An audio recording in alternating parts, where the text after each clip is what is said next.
Hello, everyone, and welcome to the Double Dribble on Brew Sports Network, your island of the NBA in the ocean of the NCAA tournament that is going on. I am Mitch Vomhoff, joined here today by Jimmy Carlton. Jimmy, how are you doing today? I'm doing well. Great. From the Emerald Isle, it is St. Patrick's today. It is indeed St. Patrick's Day. We are an island of basketball news tonight. Yes, we are. Yes, we are. And you have a number of things to celebrate today.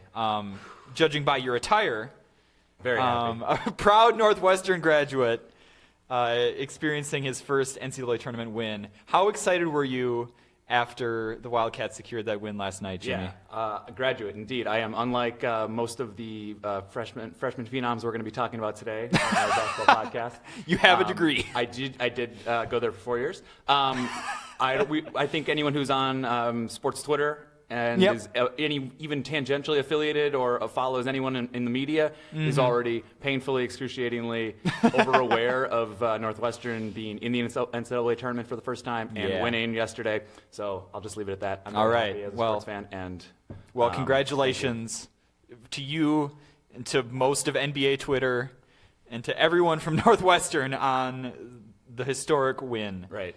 So we are going to get into, like I mentioned, a little bit of a break from the NCAA talk that has inundated this channel as of late, and we are going to talk about some developing news in the NBA. First of all, let's get this out of the way right away. What are you drinking today? This is a Guinness. Guinness, in honor of St. Patrick's Day? I'm familiar, let's say. I grabbed this out of the beautiful Brew Sports Network Excellent. communal refrigerator where there was also some coffee creamer, which I noted that if we brought a little Jameson whiskey, we could have an Irish car bomb going on with all these various things. If we really wanted to. It is nice Friday. Curdled milk. It is Friday evening, so, it is the happy hour, even though we had a show called Happy Hour weekend. Just now. Yeah, it is the happy hour. So what about you? You've got a Wisconsin. I have a nice one of my favorites from the Milwaukee Brewing Company, a Louis Demise. It's probably their flagship beer, but it's a nice amber ale. Very nice. And we also have some friends joining us for the first time. We do, in fact. We brought tchotchkes. They're dusty bobbleheads from the top of my dresser in my bedroom. I thought they probably would be better suited and get a little bit more use on our show. This is Jason Kidd, there's former Bucks great Junior Bridgman. Excellent. They were giveaways, and they're the only bobbleheads I own that aren't broken. Perfect. Thank you to the Bucks game ops for some nice decorations for our set. It's a nice change of pace from the double extra large T-shirts that are blasted out of a cannon at everybody every game. Shout out Gruber Law Offices. All right, let's get into it. Let's get into some headlines. We talked about this on a previous show, but Jimmy, we have some ball news this week. It seems like we always do. And seeing as how this isn't a medical show, I have to be talking about LeVar Ball, son of potential father of his son, who is a potential number 1 overall draft pick. Lonzo Ball continues to really speak his mind to anyone who will listen. And it's great. You put a microphone in front of his face. I'd like to have him on the show. Maybe we can get him. If there's a microphone within like 1,000 miles, he seems to be drawn to it. Listen, he has said, one, that he would like a $1 billion shoe deal for his children, which, he's three sons who are all very good basketball players. So that's the American dream. I mean, this is a capitalist society, and the market will dictate whether his sons are worth $1 billion. That's true. He also said he would accept an installment plan, which I appreciate his forward thinking. You got to shoot to score, and you miss all the shots you don't take when it involves selling your sons out to basically anyone who will pay them. Yes. But LeVar Ball is certainly not limited to asking for money. He also says that he would beat Michael Jordan and Charles Barkley one-on-one in basketball. Yeah, he said that. That was an interesting thing to say. That was an interesting thing. I think he noted that I don't know what style of basketball they would be playing because his probably like make it take it. His approach to winning was that he was going to back down Michael Jordan. Fair enough. As you do. Go low post on him, sure. And then he would just pick up Jordan defensively, and physically move him around. But that's not. And then he would call fouls whenever Jordan was on offense. So I don't know if that's. Are we refereeing this game? Are we playing at Rucker Park? I feel like you would need some sort of third-party adjudicator, let's say, to maybe. My favorite of his quotes though this week, or earlier this week, or maybe late last week, was that his was that Lonzo, the UCLA freshman phenom, who's a fantastic player. We'll get into him in a little bit. Would beat Steph, or is better player than Steph Curry right now. Is a better NBA player than Steph Curry. And that the college game is actually holding Lonzo back. So I'm curious what you think about this, because I think you and I have a similar sensibility when it comes to the NBA. Like, we are NBA fans because it's entertaining. Compared to the NFL and MLB, it's fun. Like, it's a really, really good league to be a fan of. I love LeVar Ball. I think LeVar Ball makes sports fun. Like, his comments, outlandish, lunatic as they might be, it makes it interesting. Like, it's something to talk about. And he's obviously got a grander plan in mind, which is to get headlines. And he's sort of the basketball Trump at this point, but at least we don't have to worry about him running the country. He's just talking about his kids playing hoops. So it's not as big of a deal. There's not as much at stake. Yeah, I mean, I'm generally in the camp that I really enjoy the entertaining storylines that come up in basketball and other sports. So certainly someone making some real wild claims is right up my alley. That said, I think the point for me where LeVar Ball got away from promoting his sons to just promoting himself, I think got to me a little bit of like, you should maybe just calm down a little bit. Like, let your kids' career play out. We already had Steve Kerr yesterday, coming out and saying maybe what he's doing is not the most beneficial thing for Lonzo's career. And at some point, you maybe just have to calm down a little bit, let your son finish out the tournament that he's playing in, finish out the draft process, and then take your bold statements to LA or New York or wherever he's going to end up. Well, yeah, I agree. And I think where it becomes, again, I think it's entertaining. I like it because I'm not in his family, and I'm not going to be drafting Lonzo Ball and have to worry about whether he's got this crazy. He's clearly moved past helicopter parent, which is, some people have a problem with that. He's moved into sort of marketing, exploiting his sons, which or at least that's the concern among people, or sort of the annoyance that they have with him. For sure. Like I said, I mean, Kerr doesn't seem to like it, but Lonzo Ball for himself, this is just sort of like, he just brushes it aside. He's been like this my whole life. It doesn't seem to be affecting him when he's interviewed. He's a pretty modest, pretty good kid with a good head on his shoulders. It seems like. I agree, and I think when it gets down to it, his dad's talk is not going to cost him his draft spot, because teams are not going to be able to look past the talent, so that's fine. Not worried about that, but. Speaking of Steve Kerr and the Warriors, they've been having some problems lately. They're having some problems, whether they want to admit it or not. Yeah, and there's definitely, people saying all sorts of stuff. Steph Curry obviously saying, no, it's fine, don't worry about it. But the Warriors have been struggling for a little while, and you could trace that back to Kevin Durant getting hurt. But is this something that's going to continue to dog them? Like, is this something where they are in danger of losing the number one seed in the West there? Well, it's interesting. Like 2 weeks ago, we talked about this on the show, because Durant had just gotten injured, and a few games before, and they had lost a couple, and both Klay Thompson and Steph Curry were struggling shooting, just deplorable from outside, very much unlike them. And we said, we were debating whether that was directly because of Durant, and in some way it was, whether it was psychological, whether it was spacing. They're getting different looks. And that clearly has now borne itself out over the last 2 weeks, that Durant's absence and whatever it's changing up, the dynamic of the team has really, really hurt this team. A lot of people thought, they won 73 games last year. Like, they're not. It's still a really, really good team. And then there's been talk of whether their depth is a problem. They sacrificed a couple of bench players to bring in Durant. I thought there was an interesting quote. We talked about this off mic. Was an anonymous player, an Ethan Strauss ESPN article talking about there are problems that are bigger than basketball with this Warriors team, which took me by surprise, because the Warriors are sort of this considered to be that paramount, or that exemplar of good chemistry, rhythm, like everybody's sort of getting along and knowing their role, and so that surprised me. Yeah, I could see a little bit where that bigger than basketball problems might come into play, because you do have some personalities on the team that could be a little volatile. If you were talking about Draymond Green and some of the things he said, even Kevin Durant has had his encounters with the media before. So you do wonder how adversity affects that team, and coming together towards the end of the season and trying to keep their momentum up going into a playoff race. It'll be really interesting to see how they respond. Obviously, they came back and crushed Orlando last night, so there's certainly still the ability there.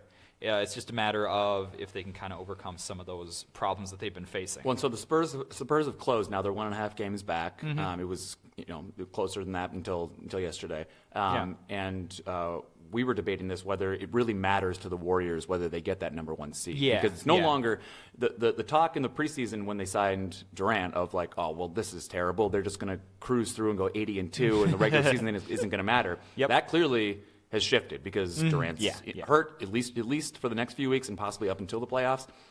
Do you think it matters to Golden State whether they get that number 1 seed? I'm looking at the Western Conference standings right now. Denver's in that 8 seed. You've got Portland sort of on their tail. Memphis is at that 7. The matchup we want to see, of course, is Oklahoma City, Golden State. Oh, the Westbrook-Durant matchup. But do you think the Warriors care about getting that 1 seed? Kerr seems to be above that in terms of he's got a more macro global plan as a head coach to me.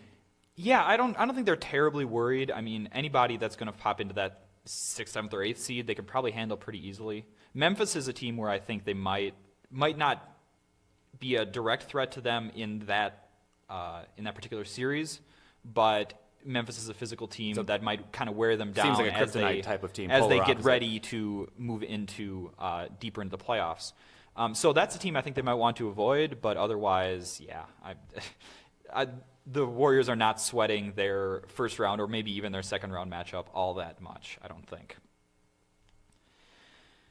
And moving on. Moving on to something that especially my favorite story of the week. Yeah. I'm just gonna put this out here. Speaking of basketball being a fun sport and being a basketball fan being the best way to be a sports fan. Indeed. We had Dirk Nowitzki. There was potatoes this week. Sixth man ever to reach 30,000 points. Yeah. Much love to Big Dirk the German. He's had a special place in my heart ever since the Bucks nominally drafted him for the Mavericks. Very briefly. I've really liked him. But Dirk reached 30,000 points last week, and as a congratulatory measure, received in the mail a potato with his a lot of visage spuds upon it. There were spuds going all over the league this week. And developing.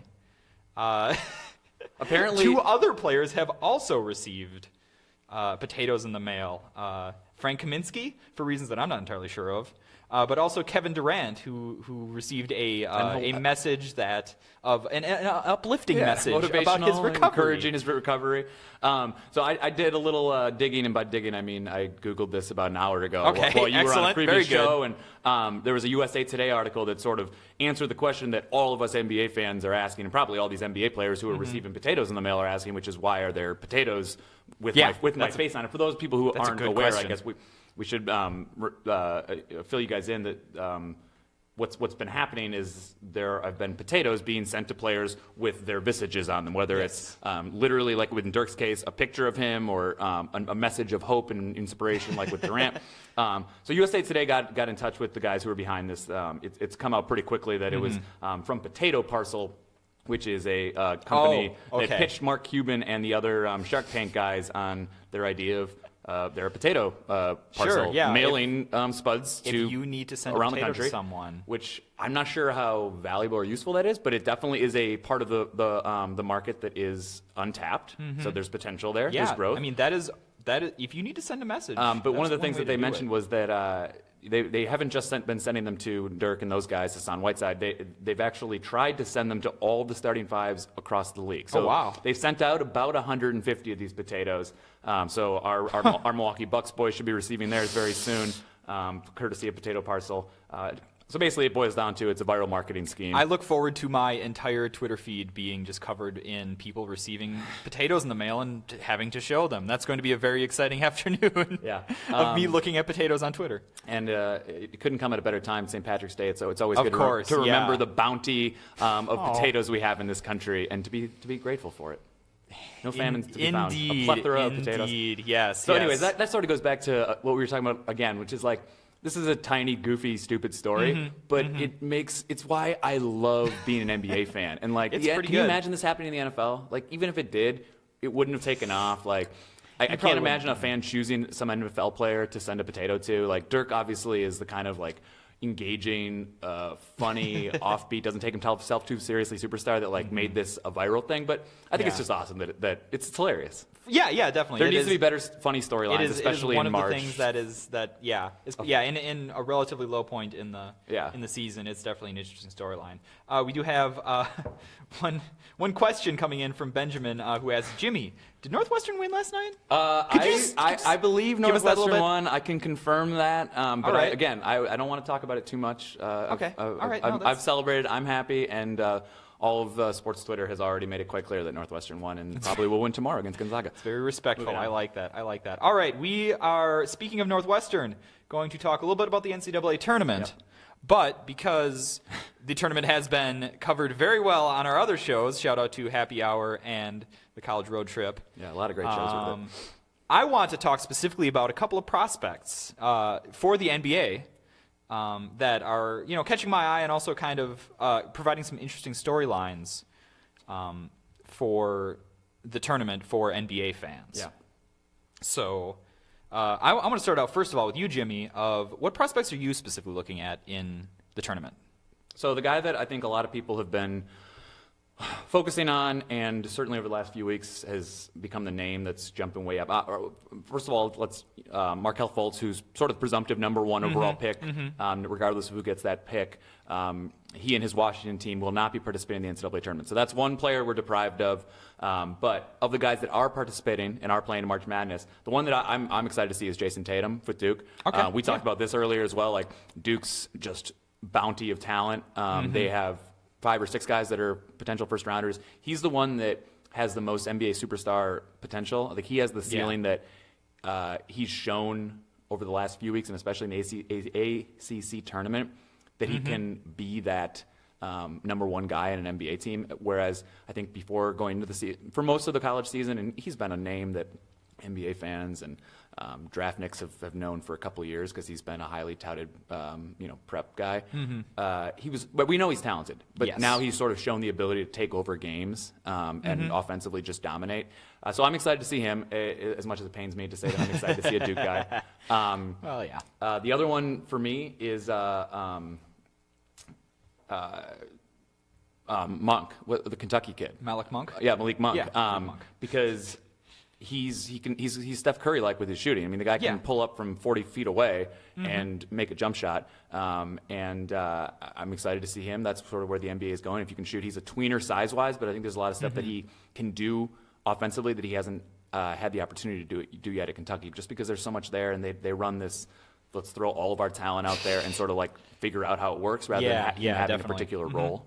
And Monk is definitely a guy that I've seen a lot of people being very interested in terms of draft evaluation, and for me, he's I'm a little hesitant to talk up guys that just kind of seem like pure scorers and don't add much else, but like you mentioned, that Kentucky system is always kind of weird in terms of evaluating what a guy can really do versus what he's asked to do at Kentucky. So I would definitely love to see him surprise me, because I do like the game where guys just kind of pull up from 40 and see what happens.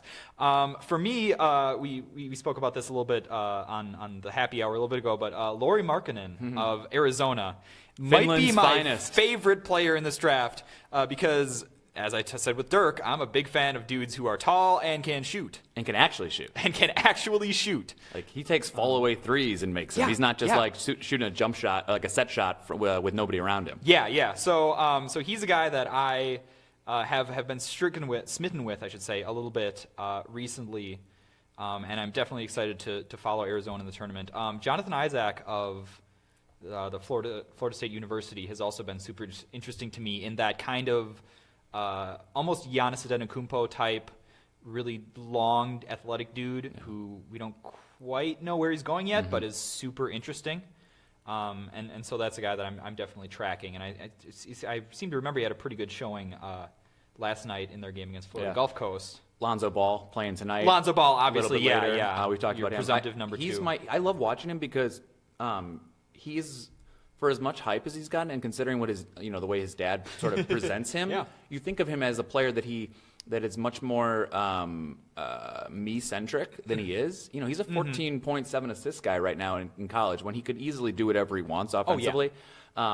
He could be that sort of next generational developmental evolutionary point guard. The next type of NBA point guard, because he's big, he can shoot like crazy, he can shoot over guys. He's an incredible passer with great vision. The thing that always strikes me with him is that jump shot that he has, which is like from the left side from like the left side of his body with his elbows out, and he kicks his right foot out, and it just looks like hell, but they go in half the time. So and there's been much talk on NBA Twitter and on the internet in large about Lonzo Ball's unorthodox shot and how that's going to translate to the NBA. I mean, considering the range he shows on it already, I don't think that's a problem. It's so cool to watch him. And it is very interesting to watch in kind of a setting where we've pretty much standardized the shooting motion. To watch a guy with a completely different motion come in. It's like watching Jim Furyk swing a golf club. It's crazy. It shouldn't work, but it totally does. So. You like Josh Jackson and Frank Mason III on Kansas, right? Or you're at least intrigued to watch them? I very much am. Frank Mason, for me, is a guy that follows in the kind of the Malcolm Brogdon. I know we're making a lot of Bucks references, but style of older dude on a good team who is kind of has had some of the shine worn off him because he is going to be 23 years old when he actually enters the draft. But it's just a guy who's just played solid basketball for a long time, and especially on a team like Kansas that's just always kind of hosting a couple of one-and-done type talents. Right. To watch a guard like that perform at a high level for all 4 of his years, I think he might benefit from people watching Brogdon perform very well in the league, where he might move up a little bit realistically he's a low first rounder, high second rounder, but he might move up based on teams seeing a little bit of success with those older dudes. And so guys like him, Josh Hart from Villanova is a guy that I kind of like for the same reason. But yeah, I'm Josh Hart and Caleb Swanigan, the 2 most boring great players in the NCAA. Yeah. And speaking of Malcolm Brogdon types, like those guys are, they might as well be playing like rec league and YMCA basketball with rec specs on for like the style of their game, but it's effective and it works. And those guys we've seen that succeed in the NBA. Those guys can carve out a role and a niche for themselves, and they know what they do and they stay in their lane. Yeah, so I do think guys like that are, like not the most exciting prospects, certainly not guys that you're going to get jazzed up with if your team picks them, but definitely guys that project as really solid role players or contributors on a team that I'm looking forward to seeing. Those are all guys I would love to see in a team that I support. It's interesting to think about how much the NCAA tournament actually matters for these prospects. Like this is the second year in a row where the presumptive number 1 pick is not going to even play in the tournament, and it doesn't matter. Not that it would change, if your team sucks, your team sucks. And that doesn't change whether you're individually going to be an impact player at the NBA. Obviously, Ben Simmons last year at LSU, Markelle Fultz now. But the sort of, I think it's where that next tier is that we're talking about with the Frank Masons. Those type of guys are the ones that can actually really improve their stock. I think your Josh Jacksons, your Malik Monks, your Lonzo Balls. If Lonzo Ball goes 1 for 8 tonight, and UCLA Flames out in the first round, that guy's still a top 3, 5 pick, right? Yeah. Except for to the dudes in my Twitter mentions saying, why would the Bucks draft a guy who went out in the first or second round? Shout out Jabari Parker. But yeah, no, I do generally agree with you that that those young guys and the really high picks, generally speaking, aren't going to have a lot of variance depending on what they do in the tournament, because teams have gotten really smart about drafting a guy and his body of work throughout his season or multiple seasons in college. It seems like older point guards, your junior, senior, your Malcolm Brogdons. We saw this with Kemba Walker, who became Mr. Clutch in college, and I think gained a certain amount of confidence, a certain sort of swagger, a certain known quantity to his game that has helped him become eventually a really good NBA player. Yeah. He's still the exact same guy. He's still sort of like not really a point guard, but he does enough things well that basically those NCAA tournaments where he went off have become like a launching pad for his career. And we were talking about this. You mentioned Steph Curry, Mario Chalmers, other guys that performed in the NCAA tournament who were definitely not considered elite prospects. I mean, Steph Curry ended up going I think seventh in that draft. Mario Chalmers was a later first round guy. He was actually a second rounder. A second rounder, and so it's there, and especially with point guards because you can sort of show that you're a composed floor leader who can run a team, and you can come in and actually contribute at the NBA level. One guy that we live in Wisconsin, and the Badgers game last night was obviously a pretty newsworthy thing here, pretty exciting game, and Wisconsin's Bronson Koenig hit 8 threes yesterday. He's the guy that I don't even know if he was really on draft boards. He was probably the most draftable of the Badgers players because Nigel Hayes has pretty been close. falling Yeah, off. Nigel Hayes is really. But if he can hit 8 threes, I mean, if he's going to hit threes that are at that level, he's going to get drafted. I mean, that's what the NBA is looking for, and he's got the size. So he's the type of guy that I think can actually contribute at the NBA. Yeah, for sure. Or make a move in the tournament. Yeah. Ian in the comments out here is making me sad, saying, remember last time Jabari got injured, Bucks made the playoffs, #go Bucks. Yeah, I mean, that's a discussion we might have to have at some point about the fit of some of these they just want to make us people just want to make us sad in the NBA. Yeah, like we talked about this 2 weeks ago. We don't want to talk about Jabari being hurt. We're just gonna ignore that. And I was we're really trying to not bring it up from this our week. memories. All right. Anyways, let's move on to guys that aren't hurt and are doing really, really big things now in the NBA. Yes, definitely. It is. We are getting down to it. We have a couple of weeks left in the season. We are looking at playoff spots. We are also looking at season awards. And this might be, Jimmy, the most controversial MVP race that I've seen in years. Fascinating. It's definitely the most interesting. Yeah, it's awesome to have 4 guys playing at such a high level that you have to pick between Russell Westbrook, James Harden, LeBron James, the perennial MVP candidate, and Kawhi Leonard, who is, maybe with less fanfare, but really becoming one of the most dominant two-way players in the NBA today. So I was actually reading the other day, Tim Bontemps of the Washington Post took a straw poll of a bunch of league executives to say, who's your MVP at this point in the season? And the results came back. It was fairly clearly James Harden was leading the race, followed by Russell Westbrook. But those two guys are probably where it's going to kind of boil down to. They're the front runners of a 4-horse race. At this race. point, Jimmy. For me, it's Westbrook. For me, it's Russell Westbrook, and it's really not close. If you're talking most valuable, if you're talking most outstanding player, like NCAA tournament style, he's doing.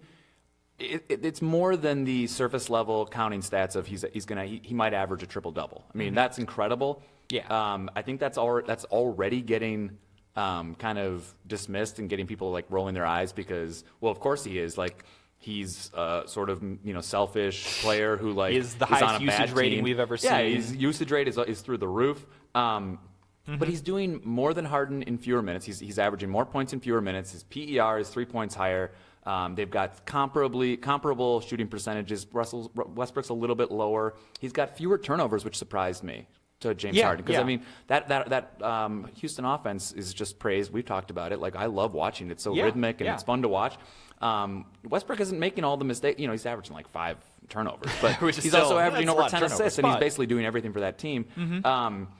For me, it's I think Harden, obviously, considering the difference between last year and this year, is benefiting and getting a huge inflation from being in D'Antoni's system. And great. I mean, that's what coaches are supposed to do. They're supposed to put you in positions to maximize your stars. But I don't know if that makes him any more valuable than he was last year when they were good, not great. Kawhi, like you said, Kawhi's a good two-way player. But the NBA has now, for the last few years, been way more about offense than defense. I think if you're a better offensive player than a defensive player, as Westbrook and Harden both are, your impact is proportionately larger than if you're a better defensive player than you are an offensive player. And Kawhi is great. Watching him a couple nights ago just just basically fly over people and dunk on heads is incredible. He's really exciting to watch. And LeBron is that's the case that you can make where it's every single season you could say LeBron is the MVP. It was. I was two actually all just NBA say, guys on his team. I don't know if that makes him real valuable. But if the Thunder don't have Russell Westbrook, the Thunder are the Lakers, right? I mean, they're not. Everyone's saying they're the worst of the teams that have MVP candidates. They're 10 games over 500. That's a really good team, and without him, that's a 10-win team.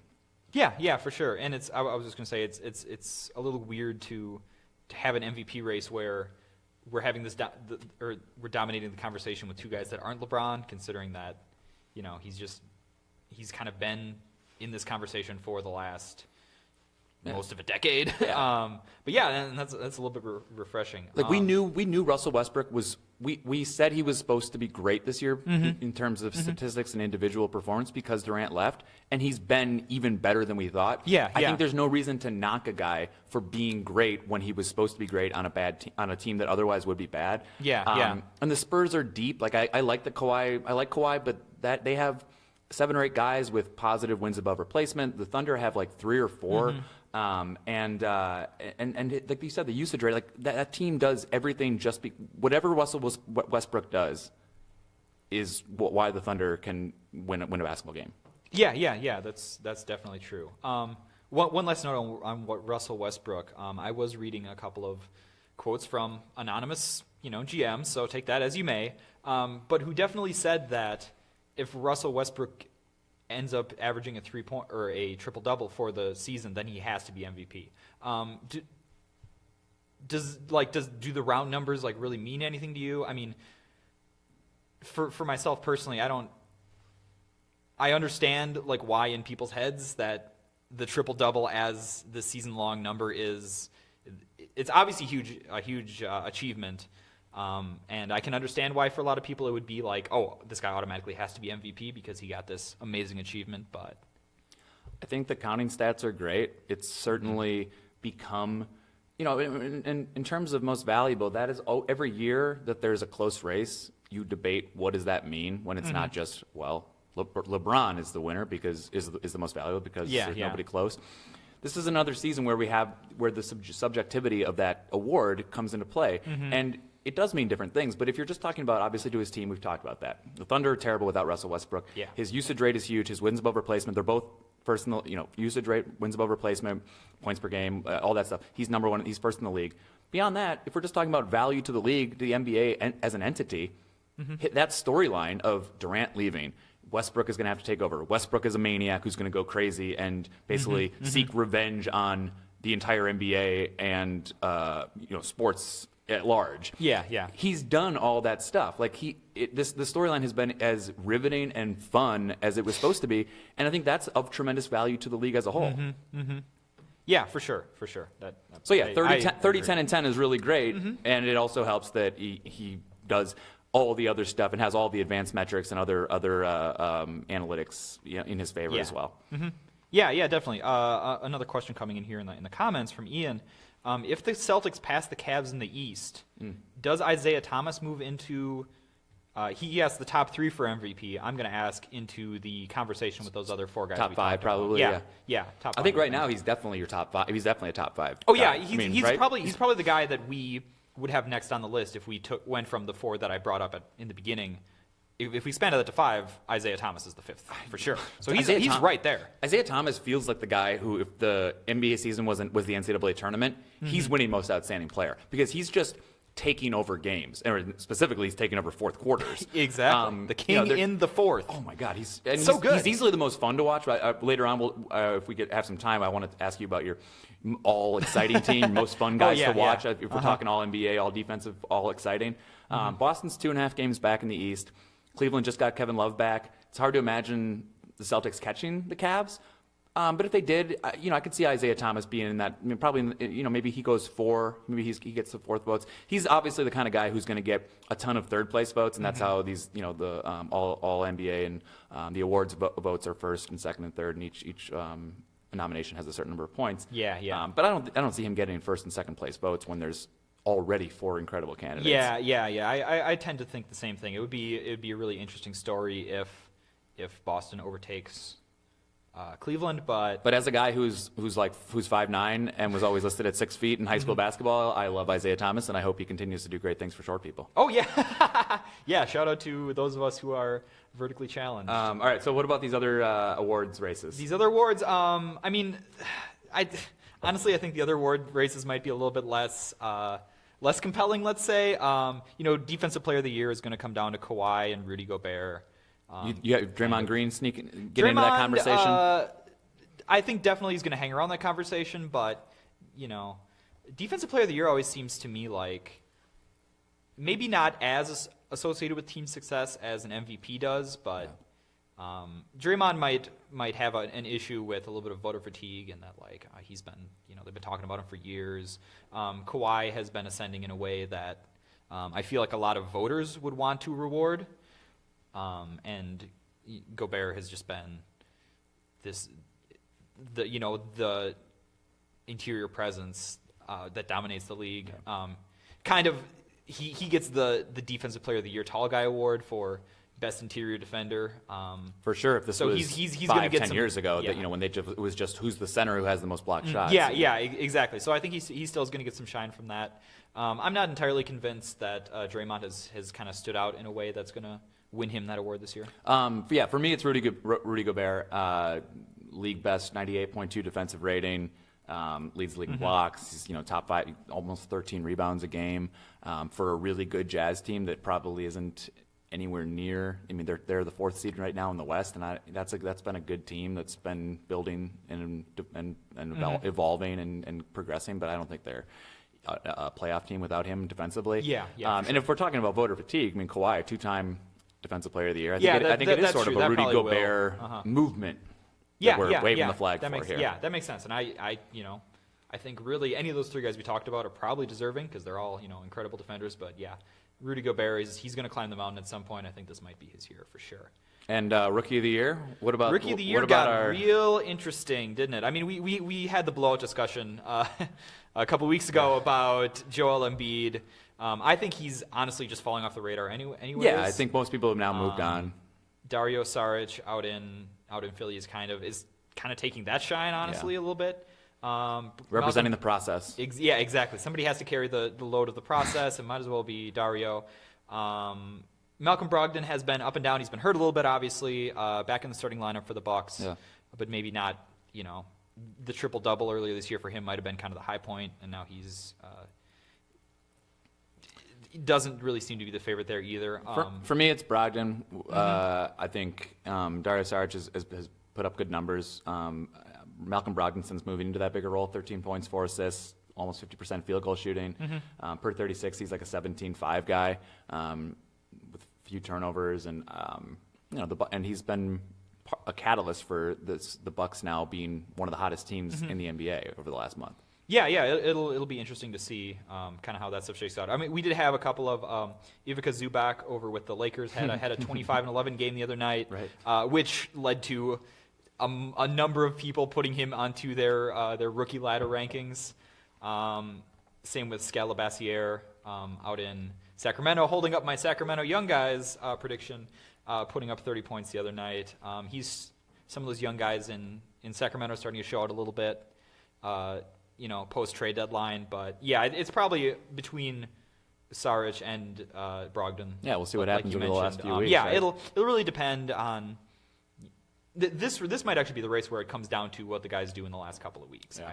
I'm starting to think. Because the Rookie of the Year is one of the awards that, even though a lot of them have evolved to be a little bit more advanced, sophisticated metrics taken into account with the voters, Rookie of the Year still is usually the one that's like, who averaged the most points this year? Yeah. But I'm cheering for Brogdon. He'd be the first second-round pick that would have ever won the award, and he's a cool guy. Yeah, definitely. We love the president. It'd be a great story. The commander-in-chief. The president, the commander-in-chief. I don't know if you thought about this earlier, but I put together my all-exciting, my all-fun-to-watch team because I think that should be important. Sure. If we're all going to be on like the league pass, state of mind. For me, that's our boy Isaiah Thomas. So shout out to number 5 in the MVP race. There you go. Yeah, exactly. Kyrie Irving, who's the most artful and beautiful to watch finisher in the league. Kawhi Leonard, Giannis, our boy, and Nikola Jokic, because he's gonna throw the most hilarious, beautiful, under his own legs and like over his head assists for any man that's ever been 6'10". Yeah, for sure. I mean, I obviously agree with a lot of those. I was reminded the other day when I watched an Oklahoma City game, and unfortunately I have not.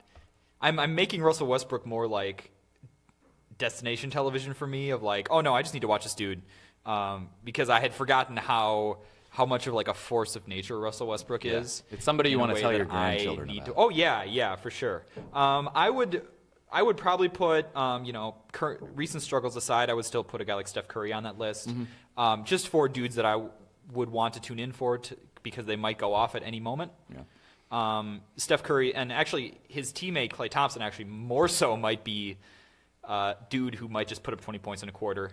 And that's something I always really want to watch. So those guys I would put in. But otherwise, I think your list is really nailing it. All right. Speaking of Bucks, let's let's hit some quick make or miss in our make or miss segment. Yep. The Bucks have been Bucks are 11-4 over their last 15 games. They've now moved into that 7th seed in the East. They have 10 of their last 15 games are on the road. That's not great.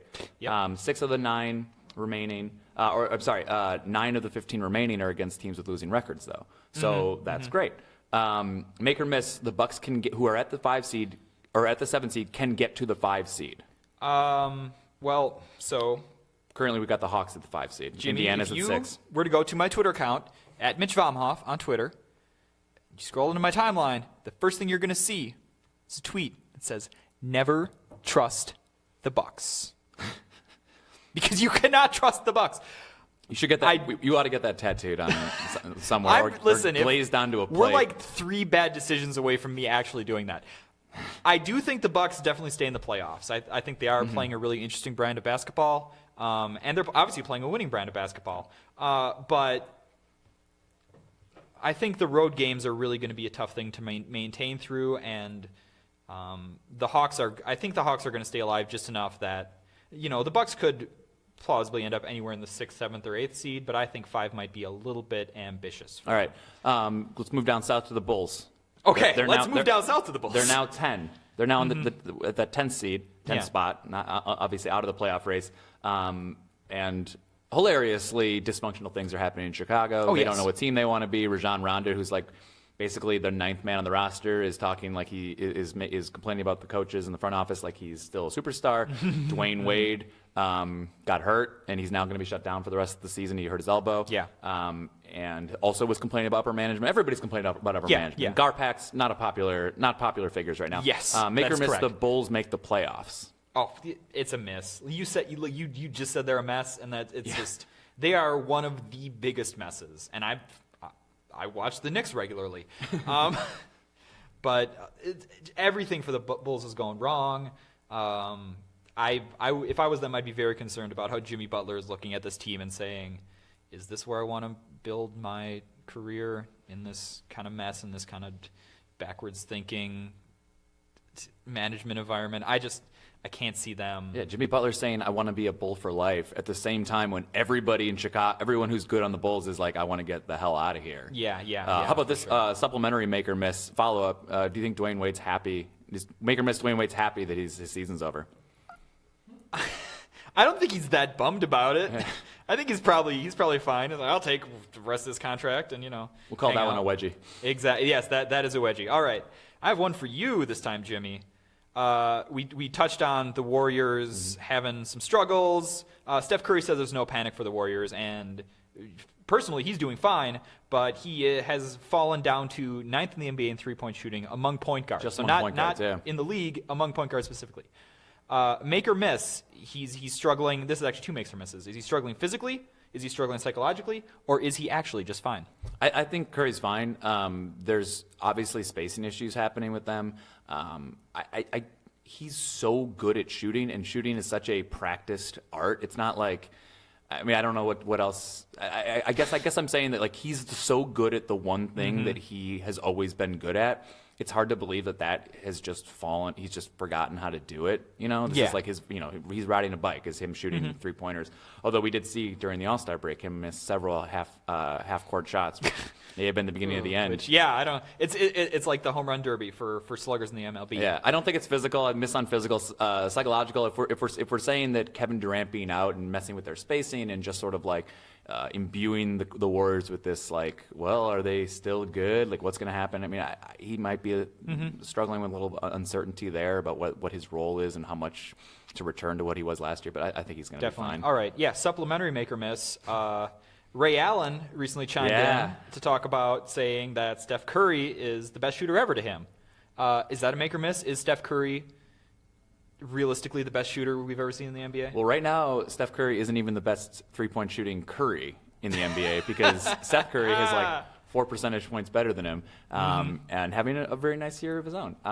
But I got to go with Ray Allen partly because I was 12 when he was dominating for the Bucks and was the most exciting and wonderful player with the most beautiful shooting form that's ever existed in the NBA. So I'm going to have to go with Ray Allen. He's still the career leader. Steph probably is going to catch him at some point. But for now, it's still Ray. Yeah, that was nice of humble, modest Jesus Shuttlesworth to say Steph's the best shooter, but I'm still going with Ray. Yeah, if Ray says it, who can doubt him?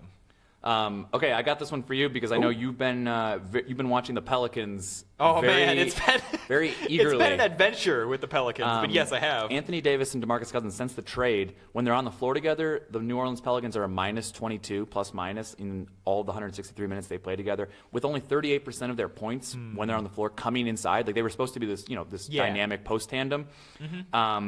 Make or miss, they've now also fallen way down in the Western Conference playoff race. I don't think that they're contending this year. Make or miss that next year, this is a playoff team that actually has its act together, and whatever this is supposed to be in the front court actually comes to be.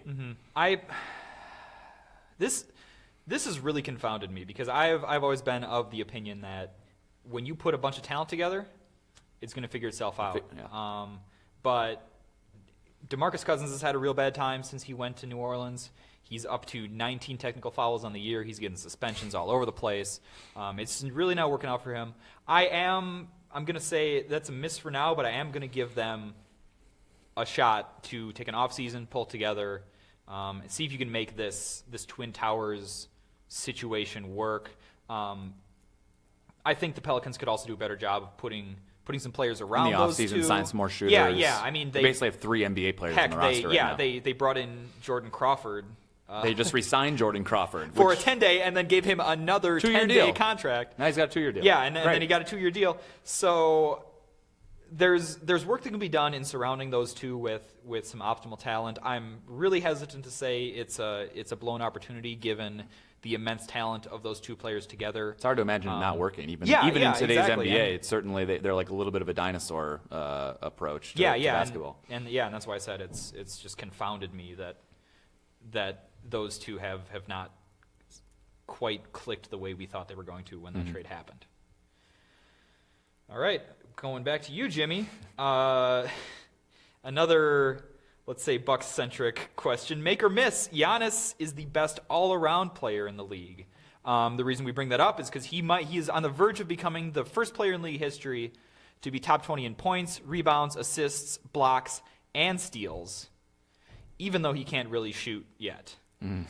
Is he ready to take that title of best all-around player, or is it still somebody who's a little bit more established like LeBron, Russell Westbrook, or Kawhi Leonard? Yeah, we should say that there is that reason why we're bringing this up instead of just being front-running bandwagon Homer Bucks fans. Yeah, no, there are statistics. I mean, I have numbers. To be the only guy in league history to do that, in the 5 major counting stats, is incredible, and people have called him a unicorn. That's sort of the in vogue thing to say about these guys. Everybody's a unicorn at this point. There are like 17 unicorns in the league, and I don't. Mitch, I think you're a unicorn. I will not. Oh, thanks, Jimmy. That's so nice of you. But I will not stand for this unjudicious use of unicorn in the league. Pick your unicorns, stick with them. Yeah, there are like probably 4, and that's it. I've got to say, I don't think there's no way he hasn't taken that crown yet. That is still basically. Most of probably 3 out of the 4 guys who are in the MVP talk. If we're talking Westbrook, Kawhi, and LeBron, I think until LeBron James either retires or stops being the most dominant player in the league, it's going to be LeBron. Yeah, I tend to agree with that. I mean, you can't take that crown so easily. All right, speaking of LeBron and the Cavs, the Wizards, who have won, who've been the hottest team over the last 2 months. And we don't even talked a lot about the Washington Wizards and their beautiful backcourt, but are they legitimate Eastern Conference contenders? And by that we mean, are they a challenge to the Cavs, who otherwise would have a road to the finals? I think of anybody, I think Boston has always been a weird fit for me to challenge Cleveland. I think of the teams that are going to step up and make that challenge, I think Washington might be the best equipped to do it. I mean, obviously they have that glass cannon backcourt, I guess I would call it, because I'm still not sold on Brad Beal maintaining his health, even though he's done a lot better, and he's made a huge step forward this year in doing that.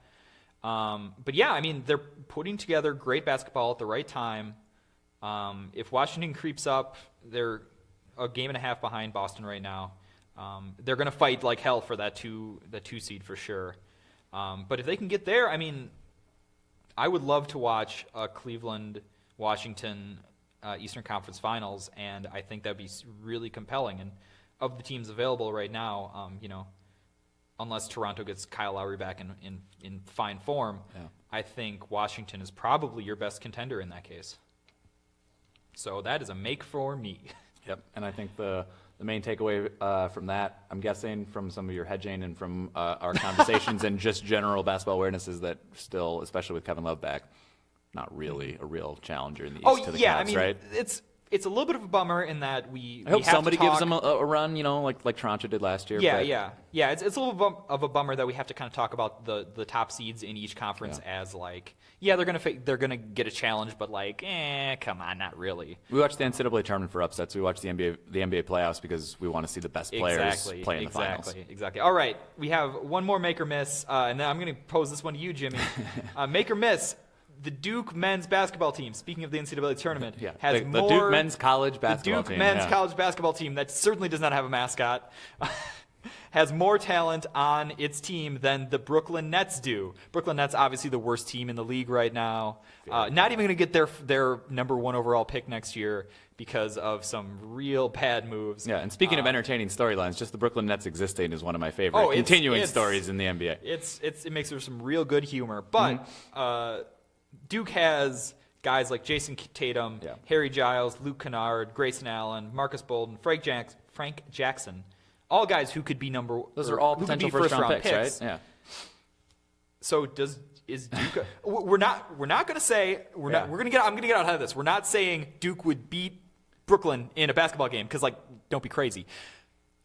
But do they have more talent than Brooklyn? I was wondering how you were going to react when I put this on our rundown because usually this shut my laptop. Usually this is the kind of like dumb argument or just useless speculation that gets thrown out, and it's pretty obnoxious and it doesn't really matter. Would Alabama beat the Browns? Probably not. That's but it's fun to have the conversation. That's why some guys are in the NFL and some guys are college. But I genuinely think they have more basketball talent, which is why we said, not in a game, not 5v5, but they have at least two guys who are going to go top 10. They have three guys, maybe four if we're including if Grayson Allen, refrains from just kicking and stomping and slapping and tripping people in the tournament. They have potentially 4 lottery picks.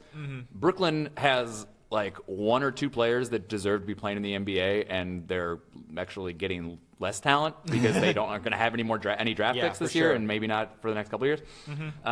So I want to believe that Duke has more talent than Brooklyn because it's fun, and that's why we like the NBA. Excellent. All right, great. Well, that was a robust round of make or miss. But I really appreciate some of these topics. It's great to talk about. All right, with that, we are going to wrap it up for the week. We want to let all y'all out there get on with your weekends. It is St. Patrick's Day, so hey, man, go on and get out there. Sorry for holding on to all of our viewers who were putting off their weekend plans and their St. Patrick's Day merrymaking because they had to catch up on. They had to watch Double Dribble today. They were anxiously waiting. We appreciate it. As we wrap up, Jimmy, anything you're looking forward to this weekend? Any games that really stand out to you? I mean, for me, it's. As a Bucks fan, I'm excited for Bucks-Lakers because last year the Bucks had a little problem with back-to-back Los Angeles games when they had the Clippers and the Lakers. They seemed to had a little bit of fun. They went to a couple of strip clubs and then got blown up by the Lakers the next night. Which live your lives, do what you want, but beat the Lakers. Listen. If you're going to do it, beat the Lakers. So I'm excited to see that tonight. And then we got San Antonio, Memphis, sort of a good old grind it out. That was a game that I picked out as could be an interesting playoff preview. Yeah. And B is just, I love watching Memphis just grind people to dust. It's so fun. And then Minnesota, New Orleans is going to be exciting because Minnesota is one of the fastest rising teams. They actually might make the playoffs, which nobody saw coming. They defend. Nobody really knew that they were able to defend. They've got Bucks-like young talent. And New Orleans, who we said, are they? Yeah, are they going to figure it out? Still? Exactly. And then, of course, we have the game State, everybody's Oklahoma watching. City, round 2. Less cupcakes this time because Kevin Durant is not going to be there. But if you want to watch two teams that really don't like each other, and you want to watch Russell Westbrook be really mad at people, Monday, 7 p.m. Central, 8 o'clock Eastern, 5 p.m. Pacific time. I want to cover everybody here. What's that in Greenwich Mean Time? I don't know. 1,400 hours? I don't no, but Golden State, Oklahoma City on Monday night, that might be, obviously the first game was probably my game of the year to look forward to, but this one's going to be just as good. Yeah. So tune into some of these games this weekend. It's going to be great. If you can tear yourself away from the tournament, do that. Otherwise, Monday's a good day to do it. Monday's a good day to do it. In the meantime, you can catch us on Facebook here at Brew Sports, brewsports.com, at brewsportsnet.com, at brewsportsnet on Twitter. Please follow us. You can follow me at Mitch Vomhoff. You can follow Jimmy at Jimmy Carlton88 on Twitter. Oh, sorry. At Jimmy Carlton88 on Twitter. Sorry, and I had to catch the 88. Read all my stuff on Milwaukee.com.